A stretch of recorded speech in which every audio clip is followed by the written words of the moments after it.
exórdio, falarmos sobre a metempsicose.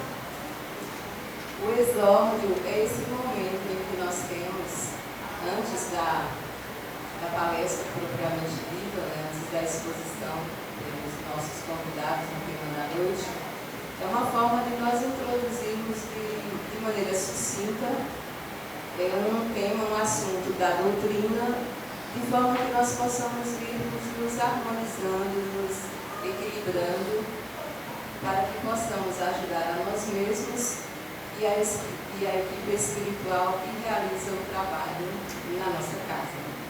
Então, é um momento, é a entrada, né? Como se estivéssemos no restaurante, você vê o cardápio e tem esse momento inicial para depois a gente adentrar no prato principal. Então, a metempsicose, vocês estão ouvindo bem? Eu acho que tá. A metempsicose, se nós formos para o dicionário, né, é traduzido como sendo aquela doutrina que preconiza a possibilidade da transmigração da alma ou do espírito, né, do homem para o animal ou até para um vegetal e vice-versa. Poderia também o espírito, não vamos dizer espírito, mas assim, o princípio inteligente que já habita o animal, que aí para nós entendermos na forma como é concebida, vamos dizer espírito também. Ele poderia transmigrar do próprio animal para o ser humano. Isso em termos de reencarnação estamos falando. Seria o espírito, que é característica do ser humano, né? Quando nós chegamos à condição de humanidade, poder reencarnar em um animal e o espírito de um animal reencarnar em um homem. Mas aí nós podemos começar a raciocinar que, enquanto espíritos ou alma, que a gente usa como sinônimo, quando se chega à condição de espírito, de individualização, é porque nós já estagiamos por diferentes formas, apresentações da matéria, do princípio vital. Então, nós estamos a colocar que nós não vamos dizer assim, eu fui um animal, né? Eu já fui uma vaca, eu já fui, né, um boi, um cachorro, enfim, não. Nós, até chegarmos ao ponto em que estamos, fizemos, por assim dizer, diversos estágios. Foi um princípio inteligente que foi se elaborando, foi crescendo, foi evoluindo, passando pelos diferentes reinos que são as diferentes formas de apresentação da força vital, tornando-se concreta, tornando-se matéria. Então, nós já estagiamos, enquanto princípio vital, nos minerais. Em seguida, houve evolução e estagiamos enquanto princípio vital, sempre reforçando, nos vegetais, depois nos animais e evoluindo mais, nos individualizamos e chegamos à condição de humanidade, de espírito e de dizer, né, somos agora seres humanos. Então, quando nós atingimos esse estado, não é possível retrogradar, não é possível voltar, retroagir. O espírito é fruto das suas próprias conquistas. Então, aquilo que nós conseguimos aquilatar nesses estágios em que passamos no nosso processo evolutivo é patrimônio nosso, é herança individual de cada espírito, de cada ser humano. Então, o que nós guardamos de relação com aquele princípio, se nos reportarmos aos animais, é o corpo físico, não o corpo físico, óbvio. Se nós temos essa apresentação agora, né, de bípedes, eu não vou dizer que é o corpo do quadrúpede, mas o que nós guardamos deles são os constituintes orgânicos bioquímicos. Mas se nós fizermos uma análise, nós vamos ter os mesmos elementos químicos que nós encontramos no corpo dos animais. Né? Nós vamos ter oxigênio, hidrogênio, carbono, aqueles elementos que o constituem. Mas aí o que nos diferencia é o princípio espiritual, que é diferente.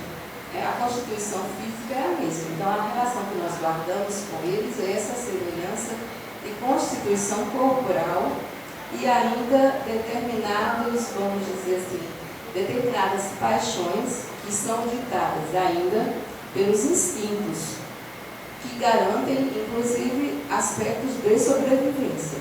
Mas espiritualmente estamos mais evoluídos, não melhores nem piores, diferentes no sentido que evoluímos enquanto espíritos. Então, se nós interpretarmos a metempsicose como ela é colocada dessa forma, ela vai de encontro aos princípios de racionalidade.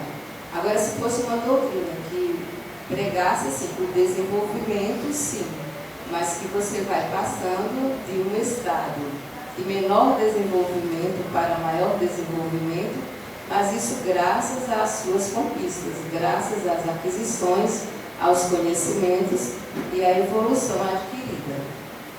E para que nós possamos não ficar divagando, né, porque existem questões como essa, né, como se deu o princípio, a evolução desse princípio inteligente. Se nós empancarmos e ficarmos nisso querendo saber tudo, é algo que não tem utilidade, porque no estado em que nós nos encontramos é bastante e é suficiente o entendimento e a aceitação de que o nosso progresso é dessa forma. É esse estágio que nós vamos, pelas diferentes formas de apresentação de matéria, o fluido vital vai se elaborando, vai se melhorando, e nós atingimos a condição em que estamos. E esta condição em que estamos é a condição para a qual Deus nos destinou a todos como centelha divina, e esta centelha divina, que é cada espírito, está fadada, por assim dizer, a uma evolução que vai nos destinar, vai nos levar ao cume que é a perfeição. Obviamente que essa é uma perfeição relativa, né? Nós nunca seremos perfeitos, tais quais Deus, que é a inteligência suprema e a causa primeira de todas as coisas. Mas é a perfectibilidade para a qual Deus nos destina. E isso só é possível se nós estagiarmos, por enquanto estamos neste orbe, né? Mas através das diversas encarnações. É através do processo reencarnatório que cada um de nós vai elaborando, vai melhorando, vai criando condições para que as vicissitudes que ainda nos habitam, elas sejam substituídas. Só podemos extirpar de nós essas dificuldades, esses defeitos, digamos assim, se nós conseguirmos angariar virtudes, porque nós caminhamos para a luz. E a luz só se faz quando você, na verdade, a luz ela é aquilo que constata a ausência da sombra. Então, para que nós tiremos de nós aquilo que existe de sombra ainda, de ignorância, isso só será possível através da aquisição das virtudes. E essas virtudes, esse crescimento, nós só adquirimos através do desenvolvimento do nosso espírito, ou da nossa essência, que sobrevive ao corpo. Então, o espírito é isto, é o ser, é a essência de cada um de nós, que sobrevive ao corpo, que cresce, que evolui e que chega à perfeição que nos é possível. Então, quando for necessário algum conhecimento que nos leve ao crescimento, à evolução, ao progresso, Deus faz com que esse conhecimento nos chegue. Então, às vezes, nós nos angustiamos com questões que, na verdade, estamos perdendo tempo, estamos desperdiçando energia, porque quando o conhecimento se faz necessário, tanto individual quanto coletivamente, Deus faz com que ele chegue até nós. Quando nós adquirimos maturidade suficiente para receber a doutrina dos Espíritos, as condições foram criadas. Kardec, os Espíritos superiores, tudo contribuiu para que o conhecimento viesse. Só que ele não veio fechado e pronto. É um conhecimento que é dinâmico, que é evolutivo, e o Espiritismo é ciência, filosofia, e tem o seu aspecto moral e religioso. Então, sempre que houver em nós maturidade para avançarmos em termos de conhecimento, a espiritualidade superior, através daquilo que Deus planejar, fará com que o conhecimento chegue até nós. Então, não precisamos ficar desesperados, né, com algumas questões que ainda são mistério para nós. E por que elas são mistérios? Porque nós não temos ainda maturidade para entender uma série de coisas. Como se dá, por exemplo, com a exata origem da nossa vida, né? O exato momento da nossa criação. Nós não sabemos, e aí temos que pensar também que diferença que isso vai fazer. Quando nós formos suficientemente evoluídos e maduros para entender isso, então nós entenderemos e conheceremos. Porque não devemos nos acomodar, né? Temos que buscar o conhecimento, mas não de forma desesperada. É buscar o conhecimento nessa busca que nos leva à evolução e ao progresso, mas sem essa instigação que desassosegue e que faça com que nós percamos o equilíbrio. Então, bastante, né, por agora, que nós aceitemos e entendamos que a nossa evolução é assim. Agora, enquanto espíritos, evoluiremos e progrediremos, mas estagiando, reencarnando novamente na condição de humanidade que já chegamos. Não dentro dessa condição da doutrina da metempsicose.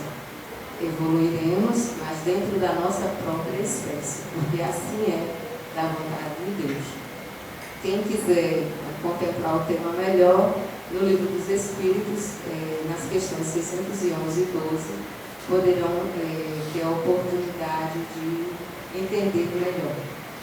E agora nós vamos orar, fechamos nossos olhos, rogamos a Deus, Pai de infinita bondade e misericórdia, em nome de Jesus Cristo, que a nossa noite seja proveitosa em termos de conhecimento, em termos de assimilação, de ampliação das nossas consciências, para que possamos entender a mensagem que esta doutrina extremamente consoladora nos traz, para que possamos, através desta mensagem, ir efetuando em nós a transformação necessária, a troca do homem velho pelo homem novo, a reforma espiritual que vai fazer com que cada um de nós possa continuar nessa jornada evolutiva de acordo com o esforço e o mérito de cada um, atingir o quanto antes o estágio que todos nós desejamos, né? A felicidade, a paz, a prática do amor em toda a sua plenitude, que ainda não conhecemos, mas que com certeza, com a ajuda de Jesus, lá chegaremos. Então agora nós passamos a palavra para o nosso irmão o Anderson, que vai falar-nos sobre as 3 revelações.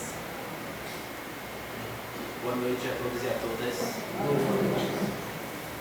Que a doce paz do Mestre Jesus, o amigo incomparável das nossas vidas, aqueles que nos suportam nos momentos de aflições, estejam nesse momento a nos agariar as forças necessárias para enfrentarmos os problemas das nossas aflições e aqueles que estão condicionados à nossa alma. Não sou escravo de ninguém. Ninguém senhor do meu domínio. Sei o que devo defender. E por valor, eu tenho e temo o que agora se desfaz. Tenho sentidos já dormentes, o corpo quer, a alma sente. Sei o que devo defender, porque eu quero a espada em minhas mãos. Essa retórica dessa música que fala de espada,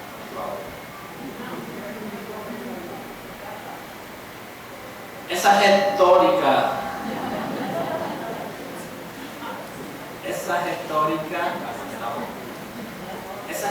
que fala de espada, que fala de guerra, de conquista, de poder, que norteou o homem até os dias de hoje e ainda norteia, faz parte da condição individualista que o homem ainda cercia, nessa grande trajetória até vislumbrarmos a aquisição do infinito.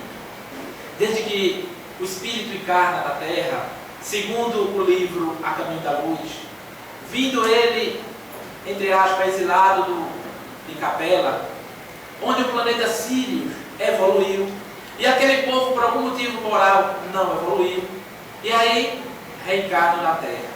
A Terra era um mundo muito primitivo. Naqueles tempos, o homem se associava ainda em civilizações muito rupestres. Era um tempo de sofrimento.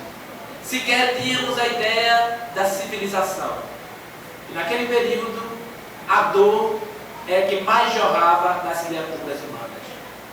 Passamos aquele período, saímos da fase animalesca, estabelecemos nossas civilizações, e desde quando crescemos nessa trajetória, fazemos agora outra viagem para o campo do intelecto. Mas essa viagem ela é muito conturbada, porque o homem sempre quis e cesseou quase que sempre o poder.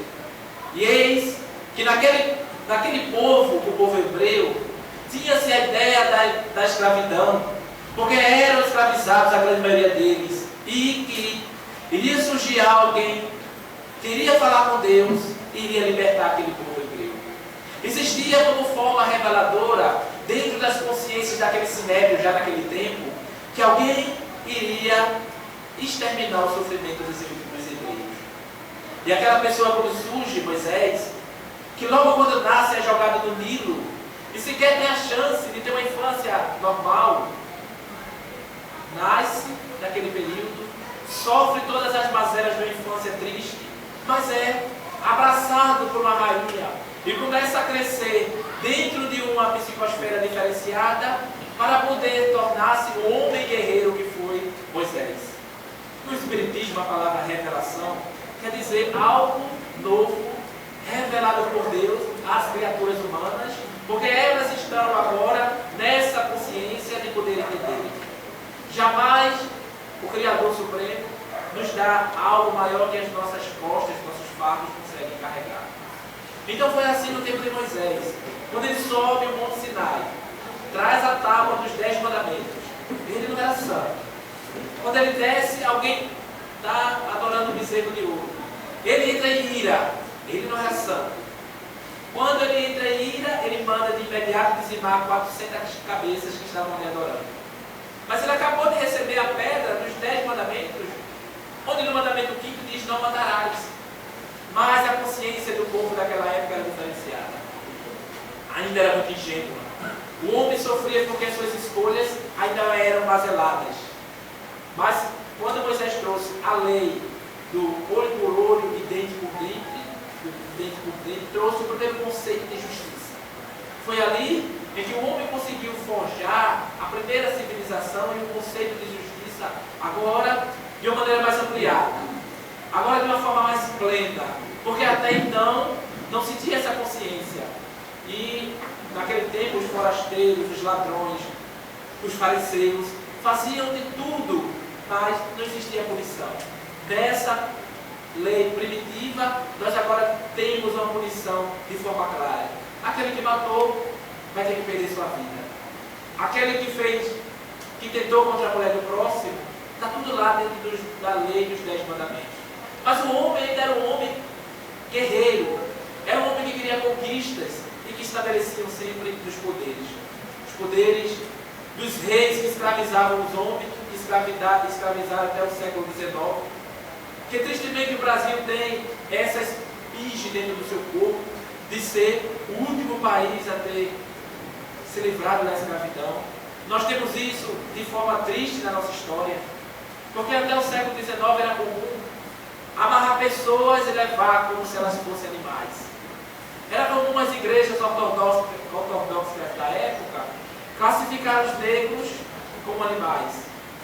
Era comum também dizer que as mulheres não tinham alma. E aí a gente vê a contradição. Como alguém que gera alma não pode ter alma? Era a contradição do machismo. Mas saímos dessa fase. Vislumbramos a fase do Moisés, saímos da terra hebreia e fomos agora para Jerusalém.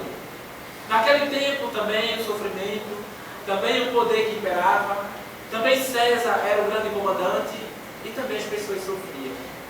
Surge então, ninguém sabe bem ao certo se na Galileia, se em Betânia, se em Belém, se em Jerusalém, mas nasce aquele homem. Aquele homem que teve a audácia de mudar a sociedade e estabelecer na humanidade o antes e o depois dele. Aquele homem que surge como se fosse uma luz viginando a madrugada. Aquele homem que tem dentro da sua essência um caráter moral, como forma a ser vivenciada depois de sua vida. Uma vida curta, mas com exemplos longos, duradouros. Que agora, mais de 2000 anos depois, ainda existem muitas indagações sobre a vida dele. Esse homem incomparável, que só no século XIX mais de 20 mil títulos foram escritos a favor ou contra ele. Esse homem que transfigura a mentalidade do homem, que transcende a capacidade do homem e que muitas vezes faz com que nós caímos em tentação nas mais diversas doutrinas que o pregam de forma diferenciada. Aquele Jesus ungido, que sai da sepultura e agora está abraçando a gente no século XXI, é um Jesus totalmente diferenciado. Quando há 2000 anos atrás, que ele nasce e traz a ideia de Moisés agora já ultrapassada, o olho por olho, dente por dente, começou a ficar diferenciado porque ele traz a tábua dos 10 mandamentos sintetizada em apenas 2. Amar a Deus sobre todas as coisas e até o próximo como a ti mesmo. Que o reino do céu não está tão distante como ele dizia. O reino do céu está dentro de cada um de nós. Ele começa a trazer uma psicosfera nova na sociedade da época. E começa a mexer com alguém que fazia parte do poder. Os sinédrios começavam a estar ameaçados por aquele homem que tinha uma oratória arrebatadora, por aquele homem que, através dos seus, entre aspas, comícios, arrebatava a multidão de pescadores, daqueles pobres estropiados que não tinham oportunidade de sinédrios. E ele levava a mensagem consoladora, levava a mensagem do Criador através de toda a criatura que precisava. Existe toda uma contradição do que aconteceu na vida de Jesus, dos 13 aos 30. 17 anos que a história do homem não sabe bem o que aconteceu. Alguns dizem que ele foi criado pelos essênios, porque ele já tinha a consequência da reencarnação. Alguns dizem que ele foi para a Arábia, foi ser o Santo Isa. E alguns dizem que ele já veio muito preparado e nem sequer precisou estudar. Esse homem que também trouxe uma consciência nova, mas também uma vivência prática, ele foi totalmente diferente de todos os profetas anteriores a ele. De Zacarias, que foi o primeiro do Gênesis, até o Cristo, ele foi o único que veio personificado no homem, mas também no exemplo. Ele foi o primeiro profeta que não foi guerreiro. Foi o primeiro que falou com Deus e Deus não mandou dizimar cabeças. Foi o primeiro que trouxe uma mentalidade de um homem justo. E que o outro agora estava inserido nessa psicosfera. O outro agora era importante, porque era uma extensão do que nós realmente somos. Se eu amo a Deus, eu devo amar ao próximo. E se eu amo ao próximo, por tabela, eu amo a Deus.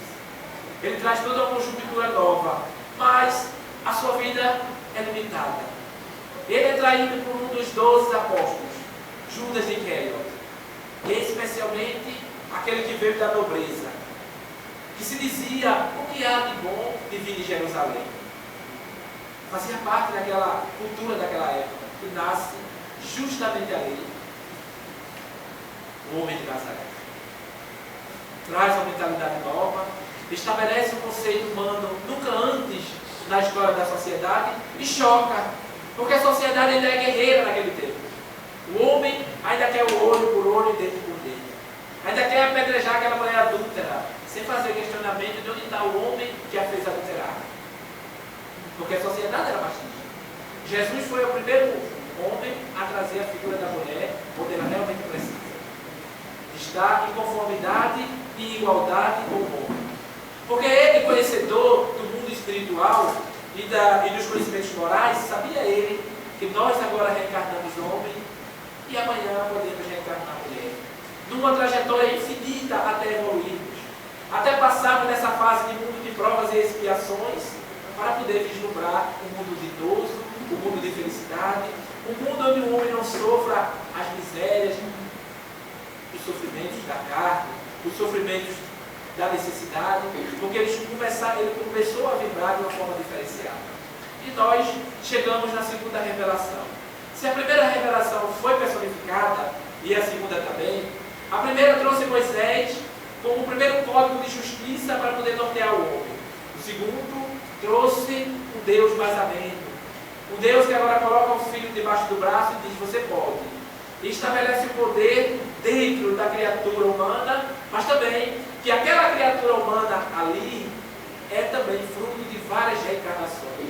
E no memorável discurso com Nicodemos, onde ele fala que nós precisamos voltar à vida da água, que ele estava falando hoje, atualizando o líquido amniótico na barriga das mães, que nós precisamos reencarnar para poder atingirmos a evolução, porque reencarnação faz parte, é um processo natural da vida. E ele trouxe, depois de mais de 2000 anos, nasce no dia 3 de outubro. Semana passada comemora-se 212 anos da terceira revelação. Nasce em Lyon, na França. Era uma data especial.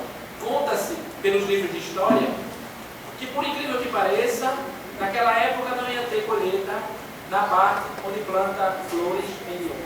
Mas incrivelmente, algo aconteceu e nunca floresceu tanto nos parques de Lyon. Nasce no famigerado 3 de outubro daquele ano, Hipólito Leon de Rivaio. Era um cientista nato. Aos 12 anos vai para Ivercourt, na Suíça.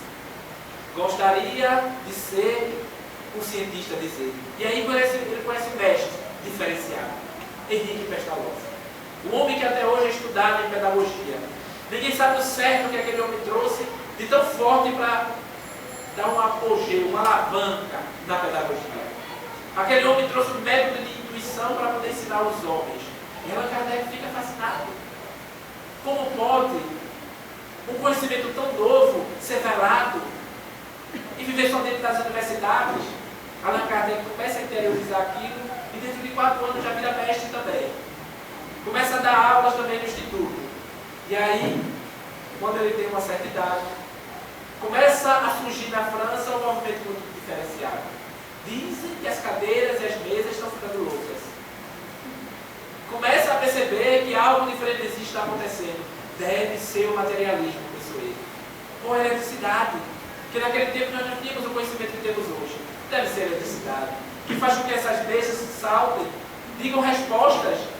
E ele diz, eu não posso crer em algo que não tem mente e que não possa raciocinar. Era um homem de ciência. Era bem lógico a sua observação. Quando ele leva na casa do senhor Fortier, que era um homem meio espalhafatado, não se tinha ideia de que ele era uma pessoa tão normal. Então ele diz assim, não, deve ser por causa dele, porque ele gostava muito de aumentar as coisas. E a gente gosta, né? Se alguém contar um negócio a gente, grupo de WhatsApp então, né? Se morrer um, quando chega no grupo, morre 100. E Kardec disse assim, não, mas ele é meio espalhafatado. Mas aí, depois o primo dele disse, não, Rivaio, tem alguma coisa diferenciada naquelas mesas. Sabe, Rivaio, eu pergunto e ela responde. E na grande maioria das vezes tem lógica. E ele começa a ficar encucado. Como assim tem lógica? Uma mesa, madeira falando, só pode ser a loucura das pessoas envolvidas nesse tipo de sistema. E ele é levado a primeira vez a uma dessas reuniões. Começa a ficar intrigado com a quantidade de respostas lógicas e o grau de resposta das perguntas. Ele começa a formular perguntas cada vez mais avançadas e as respostas voltam. Naquele tempo, Allan Kardec não tinha o que tínhamos hoje. A internet, os livros. Naquele tempo só tinha a caneta de tinta. E conta-se que ele, de 4 da manhã até as 11 da noite, no período de quase 13 anos, escrevia todas as coisas. Até uma vez ficar dilacerado com uma parte do seu livro.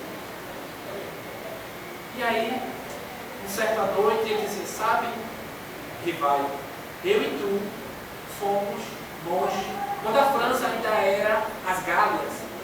E naquele período nós já acreditávamos em reencarnação. Tínhamos a ideia de Platão interiorizada dentro de nós, de que a vida não cessa depois que o esquife coloca uma base de pá e areia. Mas quem é você? Olha, de momento eu tenho que me apresentar como Zéfiro, mas tenho que te dizer da tua grande missão. Tu vai trazer algo novo para a humanidade. E ele diz, mas quem está falando? Olha, agora quem fala é a alma dos homens que já viveram na Terra. Então nós somos a consciência exteriorizada dos homens que viveram na Terra. Porque ninguém morre e do outro lado da vida não existe o marasmo, muito menos o paraíso. Do outro lado da vida é muito trabalho. E aqui estamos organizando uma grande invasão da Terra de uma forma diferenciada. E tu será, aqui na Terra, o grande arquitetador dessa grande invasão. Ele fica um pouco aturdido com aquilo, vai para casa, começa a reflexionar e vai falar com sua mulher. Por trás de um grande homem, há sempre uma grande mulher. E ela, dando conselho a ele, diz, meu filho, vá a essas reuniões, seja mais eficaz e veja o que tem por trás dessas mesas que pode ter algo interessante.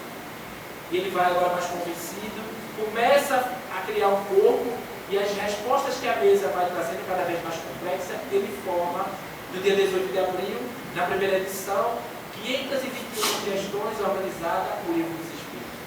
Ele teve a ocasião de dizer, naquela tarde, na livraria Orleans, de que a doutrina espírita, ou a terceira revelação, teria como caráter originário estabelecer uma ciência nova que iria trazer para o homem grandes avanços. Era uma ciência de observação que trata da natureza, da origem e da destinação dos espíritos. Ele não teve a audácia de personificar, porque os espíritos assim disseram, que vai a obra não é tua, tu apenas organizou. Fizesse a parte codificada, mas a obra pertence aos espíritos. E ela, depois de lançada, vai pertencer à humanidade. E a humanidade agora vai ter mais um repositório para, na hora de sofrimento e de angústia, ter a quem recorrer. Ele lança a primeira obra, o Livro dos Espíritos, trazendo esse novo conceito e também estabelecendo que as almas dos homens que se foram, que não estão mortas, existe uma conexão, trazendo palavras novas, como médium, mediunidade. E a gente vai, hoje no século XXI, e fica triste quando vê a deturpação do espiritismo por religiões, que muitas vezes querem deturpar a mensagem do mestre. Fico muito triste quando vejo as pessoas dizendo que o espiritismo é condenado na Bíblia. O primeiro questionamento que eu faço, qual foi a Bíblia que você viu a palavra espiritismo? Porque o espiritismo é uma palavra nova, criada por Allan Kardec, para denominar uma ciência nova, espiritismo, a ciência dos espíritos. Médium, a palavra que vem do latim, significa estar no meio. Espírito está na periferia, que está entre o corpo e o espírito. Todas essas palavras foram criadas por Allan Kardec, como poderia estar na Bíblia se a Bíblia foi escrita há mais de 4 ou 5 mil anos atrás. Existem as interpolações, segundo Clóvis Nunes. As interpolações foram traduções que o homem fez para poder justificar determinados dogmas, e aí tiraram de 521, do segundo concílio da Igreja Católica, tiraram a palavra reencarnação e por obra do Espírito colocaram ressurreição. Tiraram Cristo que podia nos transformar e apregoaram na cruz. Agora como um homem, entre aspas, morto, triste, e que o sofrimento nosso é todo transformado no sangue de Cristo. E aí fica muito cômodo. Eu posso errar 99,9% da minha vida. Quando eu me arrepender no momento final, eu jogo os meus pecados no sangue de Cristo e assim já está lavado e eu salvo. É muito fácil, é muito bom. Faz parte de uma ingenuidade incomparável que a sociedade ainda passa. É transformar as nossas obrigações em quem não tem obrigação nenhuma, que é o Cristo. Ele fez a parte dele muito bem feita. Quando ele veio em Israel e trouxe um corpo novo de amar a Deus sobre todas as coisas, ele trouxe um pensamento muito diferenciado. Porque era muito comum matar as pessoas que passam burca naquela época. Foi difícil identificar o Cristo depois da morte dele, porque era muito comum a crucificação. Olha que coisa triste. As pessoas morriam, eram pregoadas, e muitos morriam de sede, fome e falência múltipla dos órgãos, sem alimentação, ali por dias, e todos jogando pedra, os pássaros comiam, urubus, e ficavam lá. Existiam locais na cidade específicos para fazer isso. E quem eram os grandes julgadores? A igreja do reino. Era ela que determinava os que iriam morrer e que iriam ser abraçados, entre aspas, por Satanás, e aqueles que iriam regozijar-se ao lado direito de Deus Pai, do lado esquerdo. E aí quem era canhoto já era diferenciado de sofrer naquela época. Porque o lado direito sempre foi a maioria, e a minoria sempre sofreu na história do homem. A minoria sempre foi a grande perseguida e vitimizada.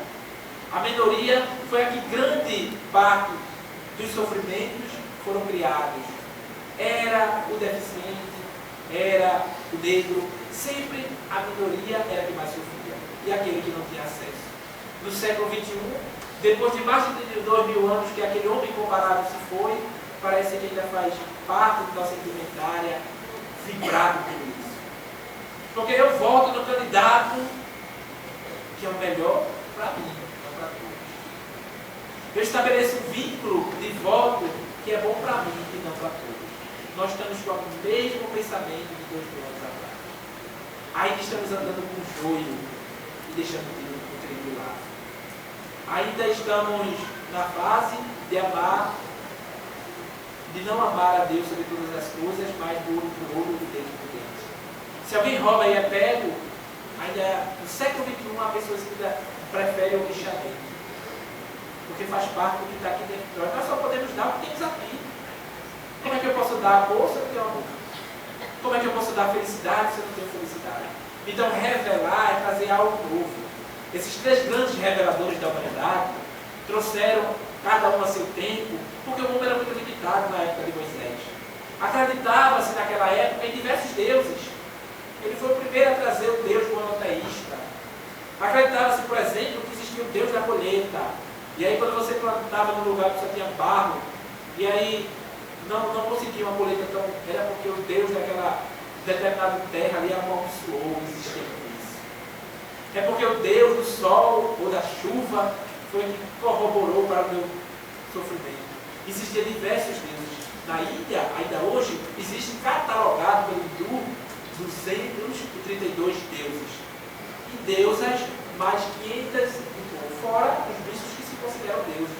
E aí fica uma confusão de dentro do hindu, uma religião só, ter mais de 700 deuses e a gente não sabe nem quem acreditar quem é Deus. É muito controverso. Ao mesmo tempo, na Índia, a vaca é sagrada, do outro lado é o churrasco. De um lado, o rato é sagrado, do outro lado ele toma chupinho. Porque é uma conturbação que existe dentro dessas religiões, que tem um dogma instituído. E aí na Índia que nasce Dari, ele pode ganhar na Mega Sena, ele vai continuar Dari do resto da vida. Como uma casta que é imposta do momento que ele nasce até ele morrer. E não existe ascensão social por causa disso. A Índia é um dos países mais espiritualizados do mundo, contemplado pela ONU em 2008 como o mais espiritualizado, mas onde existe uma das maiores taxas de pobreza e de desnutrição ainda hoje. Só perto da África. E dos grandes templos onde se cultua o rato como deuses, bebês morrem de fome dos batentes dos altos altares que são erguidos para esses deuses. Nos perguntamos, então, século XXI, século de mudança ou século ainda de sofrimento? Segundo os Espíritos, chegamos na data áurea. Chegamos na era do Espírito dos anos 80. Essa era que iria trazer, agora como impulso na sociedade, novos espíritos, com novos conceitos e com intelecto diferenciado para sairmos de vez da área ruralista, que passamos muitos anos, milhares, para o homem ter uma sociabilidade, uma evolução nunca vista na história. Com um clique, hoje, chegamos no Japão. Com um clique, hoje, conversamos com um parente que não vemos há anos, mas deixamos de abraçar aquele que fica do lado. Sequer sabemos como está a intimidade dele.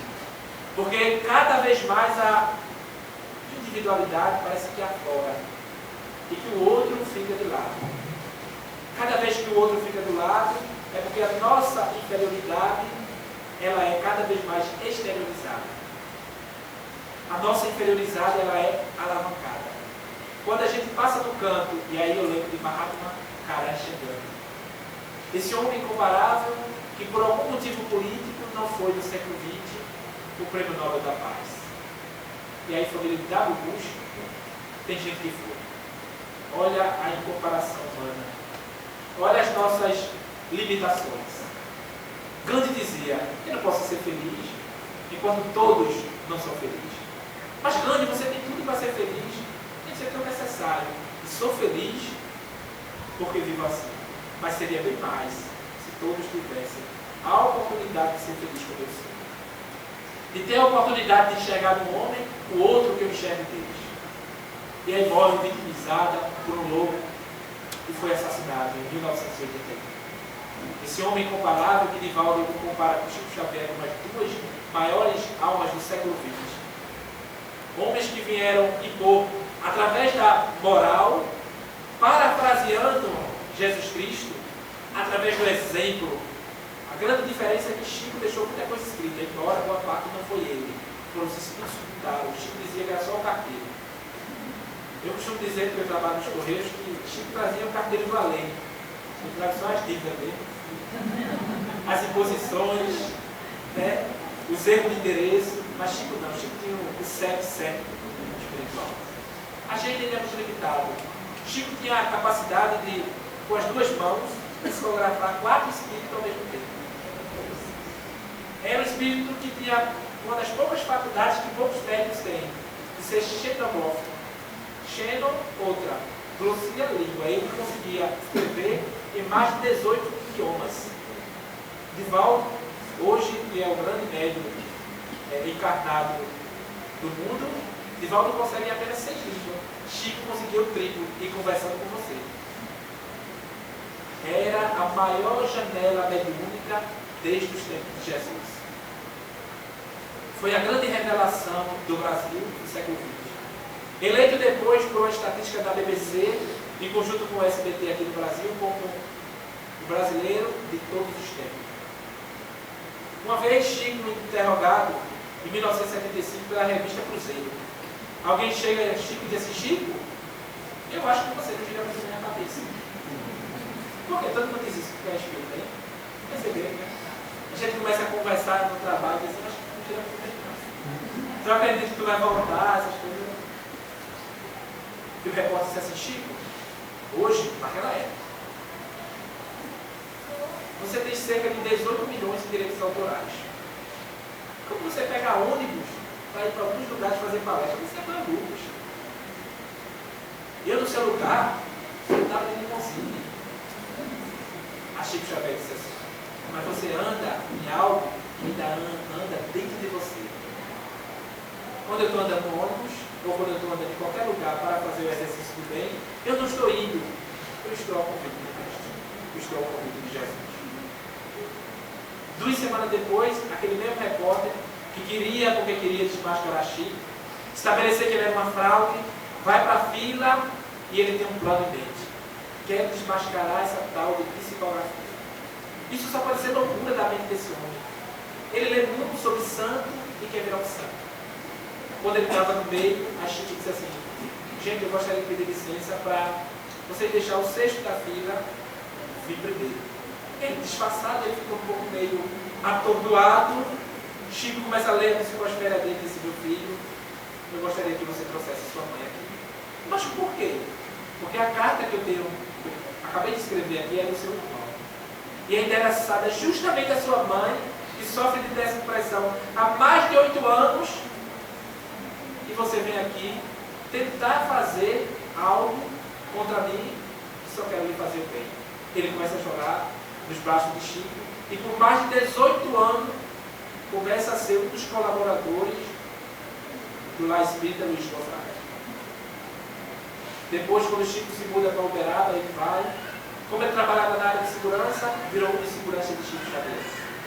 Era um homem incomparável que, ao exemplo de Jesus, de uma mensagem, de um discurso nobre, de palavras bonitas, de uma retórica, mas trazia a mensagem do exemplo.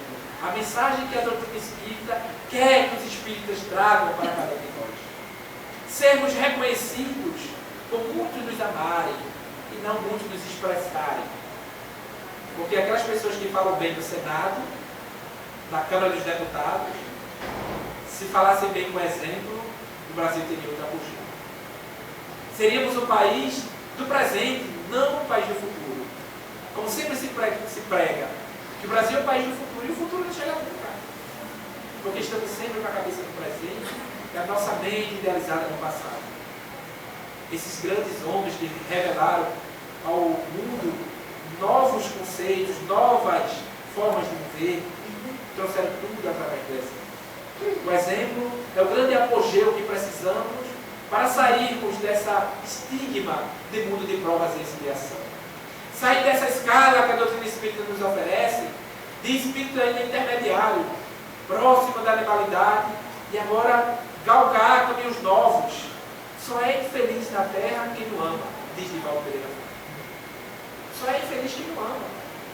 Porque aquele que ama não tem tempo para ser feliz.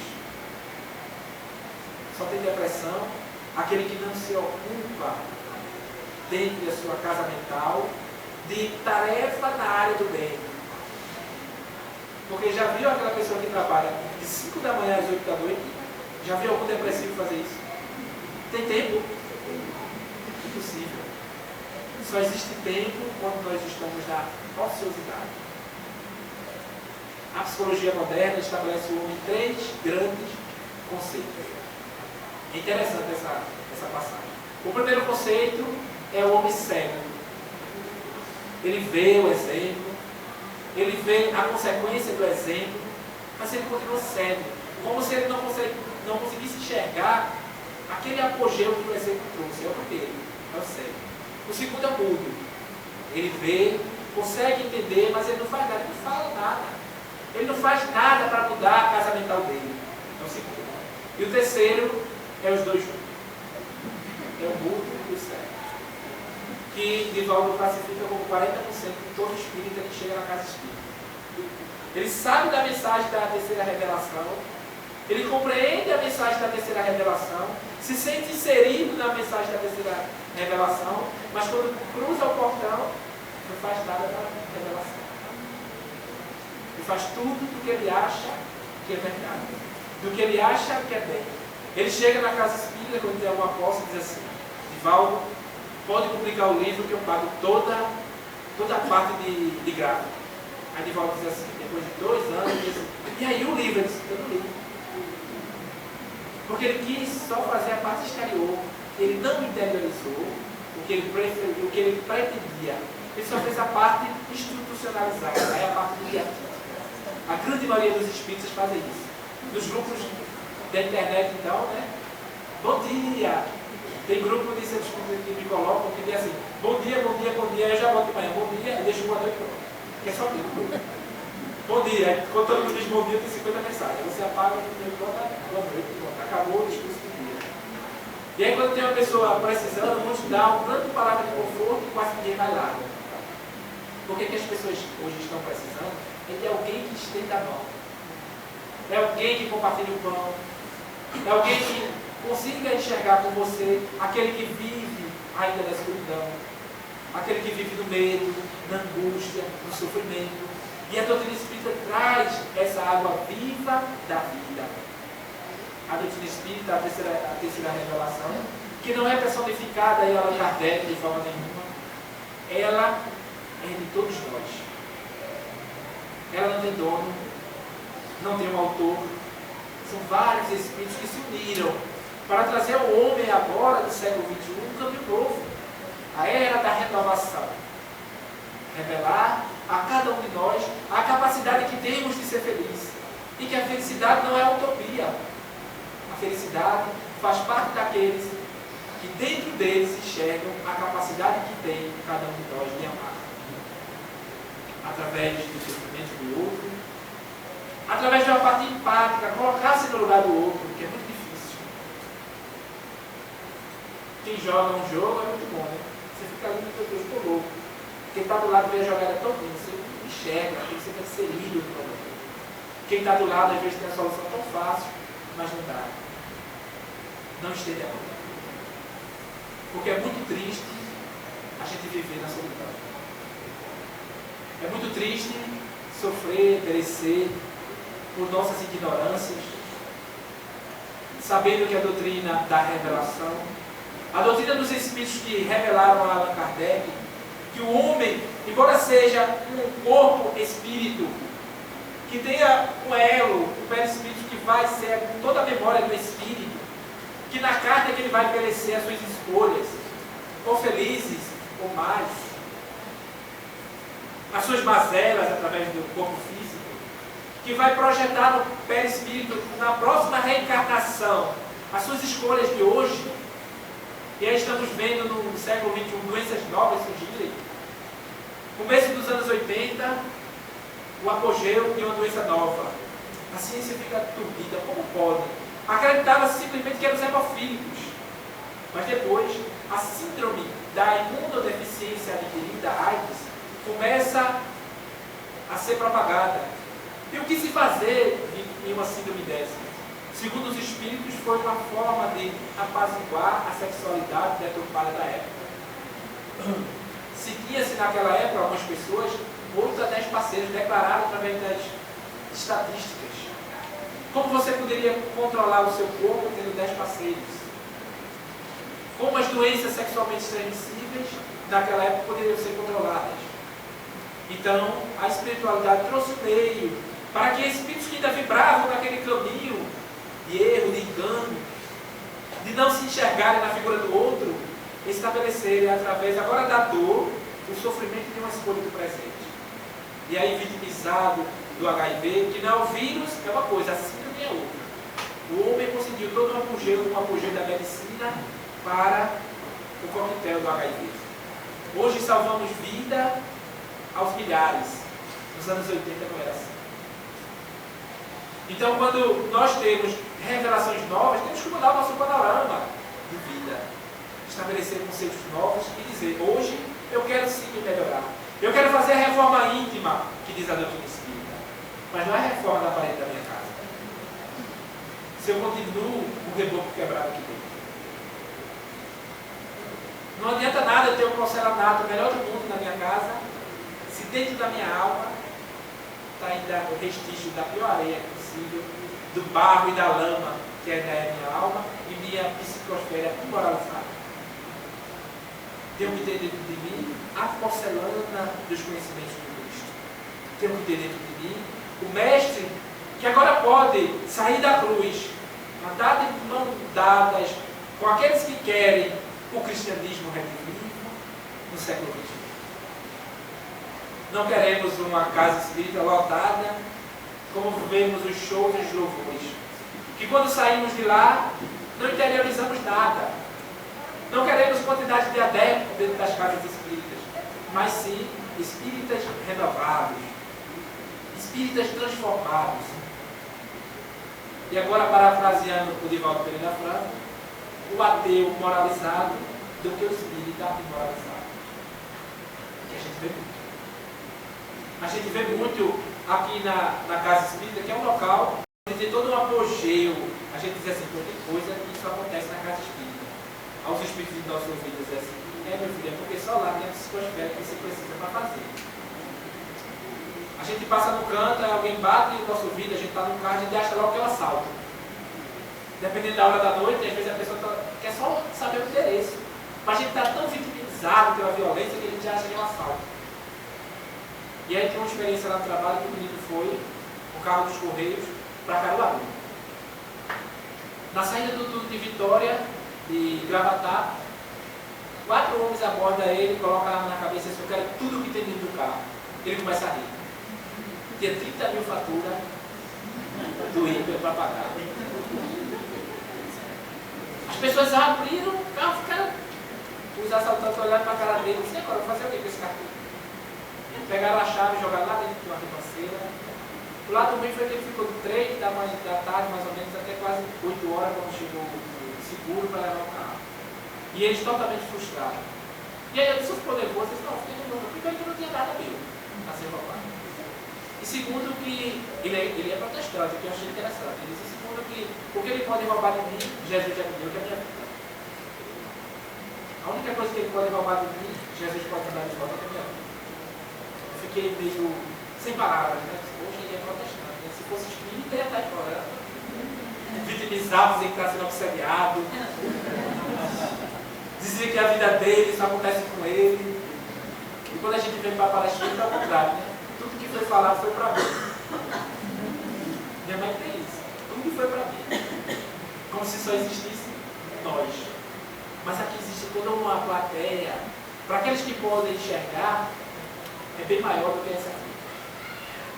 Por exemplo, quase que o tricô ou que podem vir, porque também há muitos necessitados que estão em condições muito tristes do outro lado, que não podem ver a revelação do Espiritismo, porque estão vedados em cegueiras de imoralidade, que estão depurando seus perispíritos em câmaras de desobsessões do mundo espiritual, que não têm a oportunidade de nós estarmos aqui hoje para poder a mensagem da doutrina espírita de Jesus estar dentro de cada um de nós.